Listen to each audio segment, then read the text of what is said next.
when you say nuclear family, Princella? Okay, well, the nuclear family is basically the centralization of what it takes to build the United States corporation, what the United States corporation is founded on. And is it safe to say that that's a man, a woman, and his pretty much and his family all under one home residence? Yes, a Okay, man, woman, and children. got it. Yes. So it sounds like you have opinions about that, because I've even heard you go as far to say that the nuclear family is pretty much it's not relevant. It's It's outdated. Well, I won't say it's outdated. I will say that it was an artificial creation to begin with. It's not natural. And the only reason for a nuclear family is to support the artificial creation of the United States, which is a corporation. So that's the backbone of the United States corporation. That is not the backbone of nature and how things were naturally meant to be.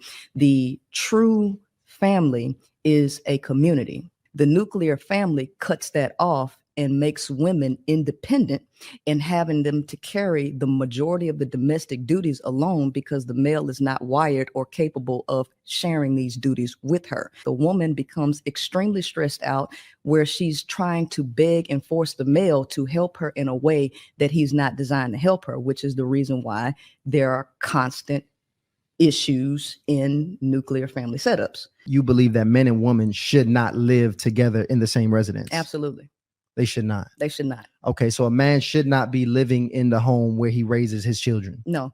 Let me tell you, there is separation pretty much everywhere. Everybody understands that there should be separation, because if you didn't, then no one would be complaining about men going into women's bathrooms, right? Everybody would just share a bathroom. Everybody would share locker rooms. People understand that there should be a healthy separation. And what happens is when you cohabitate, you put pressure on both the male and the female, which causes dysfunction in the house. Because it's going against both parties' nature. So the way the male's brain is wired is not conducive to the way women function, and vice versa. Men telling me they've been married for an extended period of time does nothing for me.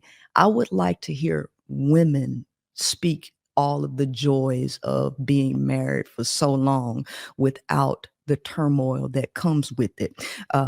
I don't do. Wait, so I just want to confirm. So are you saying that relationships should not come with turmoil? Well, it's gonna come with turmoil if you're dealing with a man. It's gonna come with it, and so women have to be taught to accept that and put up with it, right? And this causes, because the feminine is the nurturer. It is the sustainer of life. So there's no turmoil between female relationships. There is not the type of turmoil that men typically put women through, okay? Because there is a nature about the man.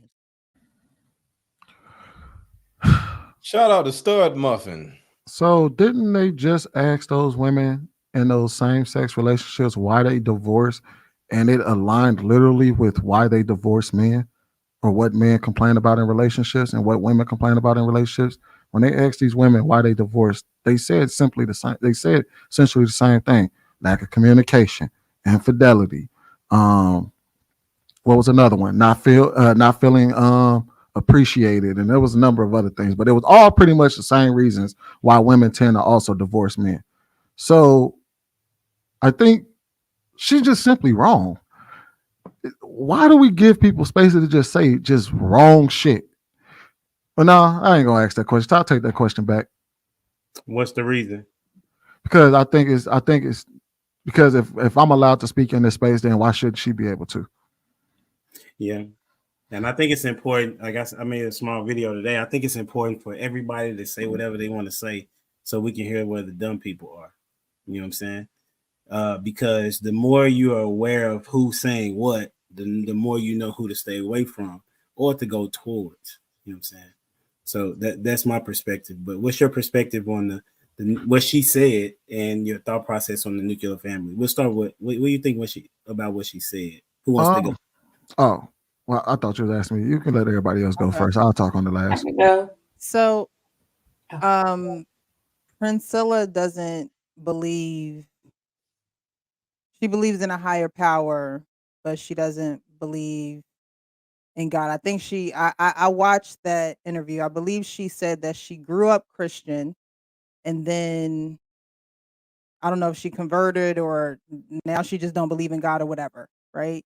So family comes from God and the union of marriage comes from him as well. It also says in the word that if you can't marry, don't do it. Like, just don't do it. A lot of people are not equipped for it because it says it brings about its own issues. So it's written what's going to happen if you join with someone, but it's also pretty much a book to go by to actually have your relationship resemble that in some type of way. So she speaks from science and all these, data and facts. But at the end of the day, being married with someone means you are blending into one. And yes, men and women do think differently, but that's the joy of a man and a woman. If you have two women in a relationship, y'all thinking the same. When you guys get into a heated blow up, my mom always say you can't have two women in the kitchen. So that's a no go. Okay. So I don't know what she thinks is going to be so much greater with a woman because it's actually going to be a lot worse. You can't even produce children with this woman. So what nuclear family is that? But to say that a relationship won't flourish because of a man is crazy to me because men have built pretty much the entire world. So if you're saying that you can't get along with a man, just say that. If you're saying you can't flourish in a relationship with a man, just say that. But don't put out this rhetoric that relationships won't work because of a man. Is it harder? Yes, it's harder before it gets better because you're joining two worlds. So you have to learn how to communicate with one another. You do have to set boundaries. You do have to learn how to mesh with the other person. That's not going to be an easy task all the time. It's just not. So my thing is, if you can't get along with a man, just say that. But don't make it seem like all the women, she says she want to hear from women. Well, if women have these horror stories with being with men, maybe they shouldn't have been with that man to begin with. Maybe they shouldn't have accepted the role as wife to begin with. Because some people get married and they've never seen a marriage, and sometimes they struggle. They're like, oh, I didn't think it was going to be like this. And I got to do all the washing and I got to do all this. Well, what did you do before you got married? Who did your laundry? Who did the Same. dishes? Who cooked? What happened before you got married? Why are you not still doing these things that you were supposedly doing before you got married? What happened to that person? Was that person ever there? Maybe you shouldn't have got married. Maybe you should have learned some of these things in your singleness. That's why the singleness season is so important because you learn routine of how to do things. It shouldn't change when you get into a relationship. You should just be learning how to blend and work with that person. But the rhetoric she puts out there of as soon as a man come along, everything is to hell is just crazy to me. It's crazy. And it's destructive because now you have all these women who are unhappy or tired, not knowing how to revitalize their marriage or revitalize themselves because it probably can get daunting doing the same thing over and over and over again. But that's also discipline. It's either you have it or you don't. And there are days you're going to get tired. There are days that it's going to feel like a lot. But keep living. Get through the night.